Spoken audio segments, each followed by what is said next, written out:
Marwadi go back and 50% rule అనేది ఈ వీడియోలో తెలుసుకుందాం. మనకు 50% రిజర్వేషన్ అనేది ఉండాలి. దేనిలో?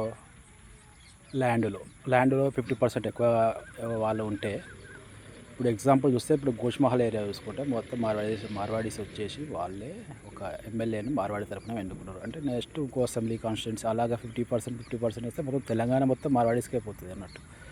సో బిజినెస్లో ఒక ఏరియాలో ఉంటే అలా 50% కన్నా ఎక్కువ నాన్ లోకల్స్ ఉండకూడదు. ఎందుకంటే ఇప్పుడు ట్రంప్ ఏం చేస్తున్నాడు? ట్రంప్ కూడా అక్కడ యూఎస్ఏ బాగుందని చెప్తే వాళ్ళు మొత్తం వాళ్ళే వెళ్ళిపోతారు. ఇప్పుడు వాళ్ళ యూఎస్ఏ అనేది వాళ్ళ చేతిలో పోతుంది అనమాట. కంట్రోల్ అయితే చేస్తున్నారు కదా.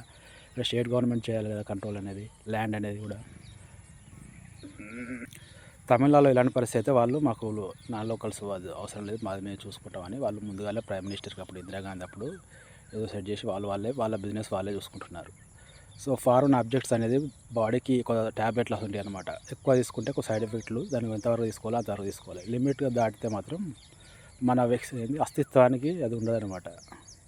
హిస్టరీ చూసుకుంటే ఏంటి, అమెరికాలో రెడ్ ఇండియన్స్ను తరిమి కొట్టేసి అమెరికా వాళ్ళు, స్వీడన్ వాళ్ళు వచ్చి వైట్ పీపుల్ సెటిల్ అయ్యారు.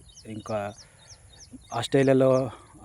ఆస్ట్రేలియా రెడ్ ఇండియన్స్ని వాళ్ళు బ్రిటన్ వాళ్ళు వచ్చి మెల్లమెల్ల వాళ్ళను వేరే ఏరియా పంపేసి ఇక్కడ పెద్ద సిటీస్ డెవలప్ అయిపోయింది అనమాట. అంటే అమెరికాలో నేటివ్ ఇండియన్స్, ఇక్కడేమో రెడ్ ఇండియన్స్. ఇక అంతకుముందు చూసుకుంటే మన అప్పుడు బ్రిటిష్ వాళ్ళు మెల్లగా ఇదే వ్యాపారం చేస్తాం అది చేస్తాం వచ్చి మన సైకాలజీ అంతా అబ్జర్వ్ చేసేళ్ళు. మెల్లగా మనల్ని మన వీక్నెస్ కాబట్టి మనలో చేసి వాళ్ళు కొన్ని రోజులు అలా దోచుకొని పోయారు.